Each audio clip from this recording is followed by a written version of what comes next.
মুক্তির ডাক। 18 এপ্রিল 1930 এটি এমন এক তারিখ যা ঔপনিবেশিক ভারতের ইতিহাসে বিদ্রোহের এক অগ্নিশিখা জ্বালিয়ে দিয়েছিল। পরাধীনতার শৃঙ্খল ভাঙতে সেই দিন শিক্ষক থেকে বিপ্লবী হয়ে ওঠা এক মানুষ মাস্টারদা সূর্য সেন ঘোষণা করেছিলেন, আমরা ব্রিটিশের বিরুদ্ধে যুদ্ধ ঘোষণা করলাম।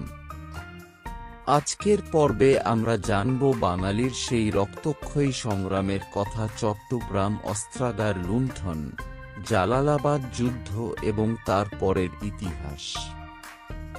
আপনারা দেখছেন এনরিচ ইয়োরসেলফ, যা নিজেকে সমৃদ্ধ করতে সাহায্য করে।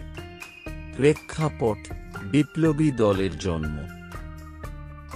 মহাত্মা গান্ধীর অসহযোগ আন্দোলন যখন ব্যর্থতার মুখে, তখন বাংলা তথা ভারতের যুব সমাজ সহিংস পথে স্বাধীনতা ছিনিয়ে আনার সংকল্প নেয়। মাস্টারদা সূর্য সেনের নেতৃত্বে গঠিত হয় ইন্ডিয়ান রিপাবলিকান আর্মি, চট্টগ্রাম শাখা।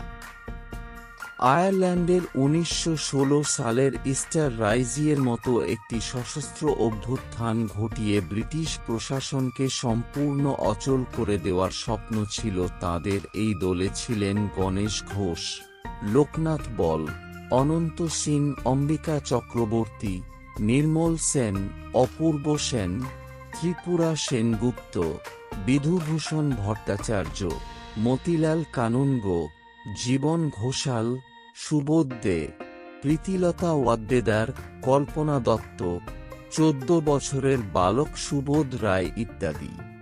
মহাপরিকল্পনা ও মূল চরিত্র।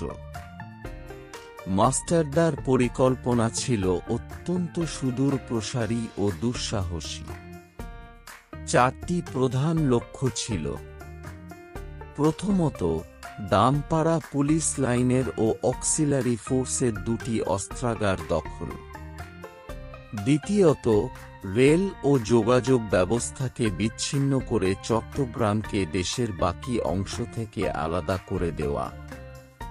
তৃতীয়ত, ইউরোপীয় ক্লাবে হামলা করে ব্রিটিশ অফিসারদের হত্যা করা। চতুর্থত, একটি বিপ্লবী সরকার ঘোষণা করে শহর দখল করা। 18 এপ্রিল রাত 10টায় আক্রমণের সময় নির্ধারিত হয়। সেই ঐতিহাসিক রাত, অস্ত্রাগার লুণ্ঠন। পরিকল্পনা অনুযায়ী গণেশ ঘোষের নেতৃত্বে একদল বিপ্লবী অস্ত্রাগার দখল করেন। অন্যদিকে লোকনাথ বলের নেতৃত্বে আর এক দল অক্সিলিয়ারি ফোর্সেসের অস্ত্রাগার দখল করে নেন। বিপ্লবীরা সফলভাবে অস্ত্রগুলো হাতে পান, কিন্তু ঘটে এক মারাত্মক ত্রুটি, তাঁরা গোলাবারুদ খুঁজে পাননি। অথচ সামরিক অভিযানের জন্য এটি ছিল এক গুরুত্বপূর্ণ ধাক্কা। তবুও দমে না গিয়ে বিপ্লবীরা টেলিফোন ও টেলিগ্রাফের সংযোগ বিচ্ছিন্ন করেন। এরপর পুলিশ লাইনের সামনে সামরিক কায়দায় অভিবাদন গ্রহণ করেন মাস্টারদা সূর্য সেন, উত্তোলন করেন ভারতের জাতীয় পতাকা এবং ঘোষণা করেন অস্থায়ী বিপ্লবী সরকার। জালালাবাদ পাহাড়ে 4 দিন।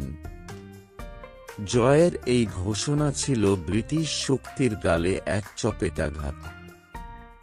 কিন্তু গোলাবারুদের অভাবে শহরে থাকা অসম্ভব বুঝে বিপ্লবীরা শহর ছেড়ে আশ্রয় নেন চট্টগ্রাম সেনানিবাসের কাছে জালালাবাদ পাহাড়ে। ব্রিটিশ শাসনের হাত থেকে চট্টগ্রাম মুক্ত ছিল প্রায় 4 দিন।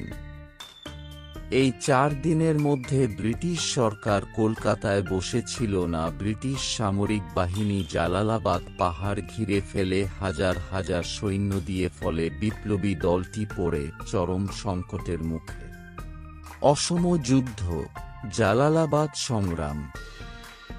22 এপ্রিল 1930 পাহাড়ের ওপর মাত্র 60 থেকে 65 জন বিপ্লবী, যাদের বয়স 16 থেকে 18 বছরের মধ্যে, তারা মুখোমুখি হন সুসজ্জিত ব্রিটিশ বাহিনীর।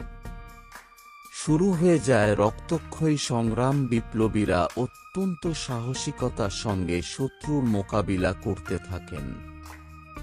তীব্র লড়াইয়ে ব্রিটিশ বাহিনীর ৭০ থেকে ১০০ জন মারা যায়।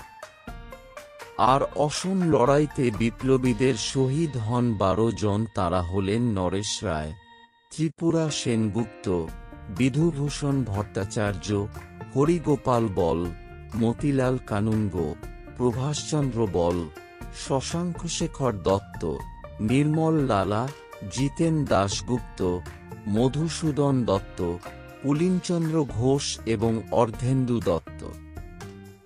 সূর্য সেনের নির্দেশে অবশিষ্ট বিপ্লবীরা রাতের অন্ধকারে পাহাড় ত্যাগ করে গ্রামে ছড়িয়ে পড়েন, শুরু করেন গেরিলা যুদ্ধ। পরবর্তী অধ্যায় ও শেষ পরিণতি। জালালাবাদ যুদ্ধের পর শুরু হয় এক দীর্ঘমেয়াদী প্রতিরোধ। মাস্টারদার নেতৃত্বে বিপ্লবীরা গ্রামে গ্রামে সাধারণ মানুষের সাহায্যে গেরিলা পদ্ধতিতে যুদ্ধ চালিয়ে যেতে থাকেন। এই সময়ে আন্দোলনে যোগ দেন কৃতিলতা ওয়াদ্দেদার এবং কল্পনা দত্তের মতো নারী বিপ্লবীরা, যারা পরবর্তীতে ইউরোপিয়ান ক্লাব আক্রমণে নেতৃত্ব দেন। সূর্য সেনকে ধরার জন্য বিভিন্ন স্থানে ব্যাপকভাবে অভিযান চালানো হয়। তাকে ধরার চেষ্টা বারবার ব্যর্থ হয়। শেষে তাকে ধরার জন্য ৫০০ টাকা থেকে ১০,০০০ টাকা পুরস্কার ঘোষণা করা হয়।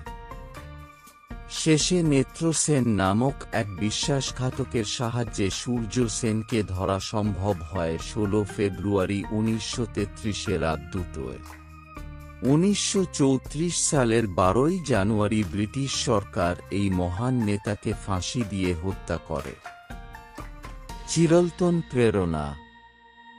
চট্টগ্রাম অস্ত্রাগার লুণ্ঠন এবং জালালাবাদ যুদ্ধ স্বাধীনতা এনে দিতে পারেনি, কিন্তু এগুলি ছিল ব্রিটিশ শাসনের ভিত্তিমূলে এক বিশাল আঘাত। এগুলি দেখিয়ে দিয়েছে সামান্য সংখ্যক তরুণও তাদের সাহস ও আত্মত্যাগ দিয়ে একটি সাম্রাজ্যকে কাঁপিয়ে দিতে পারে। এই বিদ্রোহ প্রমাণ করে দিয়েছে দেশের তরুণেরা ভয় পায় না মৃত্যুকে, ভয় পায় শুধু দাসত্বকে। এই সংগ্রাম পরবর্তী প্রজন্মের বিপ্লবীদের জন্য হয়ে আছে এক চিরন্তন প্রেরণা। আমরা যেন এই বীর শহীদের আত্মত্যাগ কখনো ভুলে না যাই।